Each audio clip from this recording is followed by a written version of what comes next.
লক্ষ্মীপুরে নিরাপদ খাদ্য অধিদপ্তরের বিশেষ অভিযান, সুমাইয়া বেকারিতে নানা অনিয়ম উদ্ঘাটন।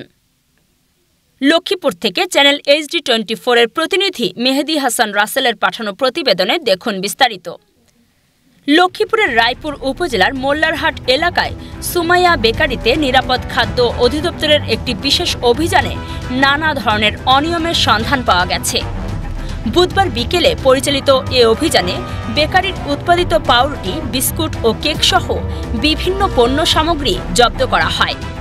সুনির্দিষ্ট অভিযোগের ভিত্তিতে জেলা নিরাপদ খাদ্য অফিসার ডাক্তার সুমধুর চক্রবর্তীর নেতৃত্বে এ অভিযান পরিচালনা করা হয়। অভিযানে উপস্থিত ছিলেন কমলনগরের নিরাপদ খাদ্য পরিদর্শক মোহাম্মদ রিয়াজউদ্দিন এবং সদর উপজেলার নিরাপদ খাদ্য পরিদর্শক মোহাম্মদ তাইজুল ইসলাম। অভিযানকালে বেকারির পণ্য সামগ্রীর গায়ে অগ্রিম তারিখ দেওয়া, নোংরা পরিবেশে খাদ্য উৎপাদন, কাগজপত্রে অসঙ্গতি এবং অন্য প্রতিষ্ঠানের পণ্য সামগ্রী পাওয়া যায়, যা খাদ্য নিরাপদ আইনের সুস্পষ্ট লঙ্ঘন। এসব কারণে প্রতিষ্ঠানটির উৎপাদিত বিভিন্ন খাদ্য সামগ্রী জব্দ করা হয়।